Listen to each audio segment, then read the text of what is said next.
Episode 189. Saat Dapa hendak menghidupkan mesin mobilnya, mobil Davi muncul. Pria itu langsung menghentikan niat Dapa dan menyuruh pria itu turun. Davi meminta maaf atas apa yang sudah dilakukannya. Pria itu bakal rela melakukan apa saja demi mendapatkan maaf dari kakak kembarnya, yang tentu saja langsung dimanfaatkan oleh Dapa. Oke, kakak maafin kamu, tapi sebagai syarat kamu harus cariin gaun yang paling bagus untuk Clara pakai nanti malam. Ingat, ukurannya harus pas, nggak boleh kekecilan apalagi kebesaran. Dipa yang baru turun dari mobil Dapai menggeleng. Mereka berdua tidak tahu ukuran apa yang biasa dipakai oleh Clara. Tubuh Clara memang sedikit berisi, tapi tinggi tubuhnya sangat jauh dari tinggi Dipa yang memang hampir sama dengan kedua kembarannya. Kok, tapi kan, demi mendapatkan maaf dari kakak apapun akan kami lakukan, setelah Dapi berkata dengan mantap. Dipa ternganga mencari ukuran gaun tanpa mengukur tinggi dan berat badan pasti sangat susah. Apalagi mengingat Clara yang memang mempunyai ukuran tinggi badan yang bisa dibilang mungil. Dapi kemudian menarik tangan Dipa. Frey itu berniat mengajak adik bungsunya untuk mencari gaun yang dimaksud Dapa. Sedang Dapa, Frey itu terkekeh geli melihat tingkah kedua adik kembarnya. Dapa tidak bermaksud mengerjai keduanya karena sebenarnya Dapa sudah menyiapkan gaun yang nanti malam akan dipakai oleh Clara ke pesta bersamanya. Dapa hanya tidak ingin waktu berduanya dengan Clara diganggu oleh kedua adik kembarnya itu. Dapa masuk kembali ke dalam mobil kemudian segera melajukan mobilnya dengan kecepatan sedang. Ada apa kak? Kenapa Kak Dapi dan Kak Dipa pergi? Tanya Clara penasaran. Dapa hanya tersenyum saja. Pria itu mengedipkan kedua baunya tidak mau melontarkan kebohongan pada gadis yang dia klaim sebagai calon istrinya. Kaki kakak gimana? Tanya Clara menatap Dapa khawatir. Sudah sembuh, tadi sudah diurut. Kakak yakin mau pergi ke pesta dengan keadaan kaki kakak yang masih sakit? Dapat tertawa mendengarnya, Clara mulai memperlihatkan perhatiannya. Apa perlu dites? Tanya Dapa balik. Clara mendelik, tiba-tiba Clara mengingat saat Dapa membawanya lari memutari taman samping kediaman keluarga Chandra. Dan itu sukses membuat Clara takut terjatuh dari gendongan pria tampan itu. Oke, aku percaya, kata Clara cepat. Dapa menggeleng dengan tawa yang masih begitu renyah keluar dari bibir tipisnya. Pria itu kemudian mempercepat laju mobilnya untuk membawa Clara ke salon guna mempercantik penampilannya sebelum datang ke pesta nanti malam. Bunda, apa benar ini aku? Clara bertanya pada Indri merasa tidak percaya dengan apa yang dilihatnya.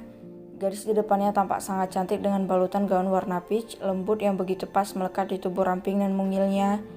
Gaun yang juga menutup sempurna bagian dada sampai bawah lehernya. Ya, Dapa memang sengaja memilih gaun yang tidak terlalu menonjolkan lekuk tubuh kekasih pujaannya. Bagi Dapa, cantik bukan karena terlihat seksi saja. Kamu sangat cantik sayang, Bunda sampai pangling. Tidak lama Dapa datang dengan setelan jas warna peach yang begitu serasi dengan gaun yang dikenakan Clara. Pria itu dengan gagahnya masuk ke dalam rumah Nana, meminta izin pada Nana untuk membawa Clara ke pesta yang diadakan oleh kolega bisnisnya. Kenapa kakak natap aku seperti itu? Tanya Clara saat berada di dalam mobil bersama Dava. Dava tersenyum, pria itu merogoh saku celana panjangnya mengeluarkan kotak cincin yang memang sudah lama dia siapkan. Dava membuka kotak cincin tersebut dan mengeluarkan isinya. Sesaat Dava terdiam, pria itu berusaha mengusir keraguan di hatinya. Dava tidak ingin setengah-setengah dengan perasaannya. Dava ingin Clara tahu dan mengerti dengan maksudnya. Clara, lihat aku. Pinta Dapa pada Clara yang terus menundukkan kepalanya malu. Gadis itu benar-benar sangat cantik dengan cepolan rambutnya yang tinggi. Clara menurut, gadis itu menatap Dapa dan berusaha meredam rasa malu dan gugupnya. Saat Dapa meraih tangannya, Clara terkejut. Aku tidak ingin main-main dengan hubungan kita. Aku mau kamu benar-benar menjadi milikku seutuhnya. Nanti, dan cincin ini sebagai tanda aku mengikat kamu dengan status sebagai tunanganku. Meskipun memang hanya Tuhan dan kita berdua yang tahu, aku harap kamu bisa menjaga kepercayaan yang aku berikan ini, kata Dapa sambil menyematkan cincin di jari manis Clara. Clara tidak menyangka kebahagiaannya datang bertubi-tubi. Penantiannya membuahkan hasil yang bahkan sangat maksimal. Dapa bukan hanya menjadikan dirinya sebagai kekasih, tapi langsung menjadi tunangannya. Kak, boleh aku peluk kamu? Tanya Dapa menyela ucapan Clara. Clara tertawa pelan, kedua matanya berkaca-kaca merasa sangat terharu. Gadis itu kemudian langsung berhampur memeluk Dava yang merentangkan kedua tangan menantinya. Leni tersenyum sambil menatap foto-foto kenangan kebersamaannya dengan Davi. Waktu begitu cepat berlalu, tapi bayangan masa lalu indah itu masih terus membayangi Leni. Leni sudah berusaha untuk sabar. Leni berusaha untuk melupakan segala tentang masa lalunya bersama Davi.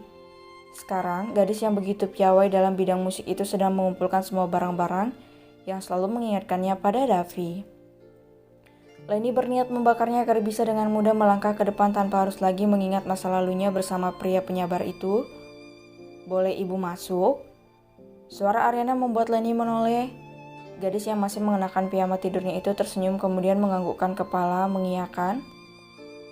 Ariana melangkah masuk ke dalam kamar bernuansa pink Leni. Wanita itu mendudukkan dirinya di samping Leni yang sedang memasukkan barang-barangnya ke dalam dus berukuran cukup besar. "Ini kan?" Ariana tidak meneruskan ucapannya. Wanita itu tidak ingin putrinya kembali menoleh ke belakang.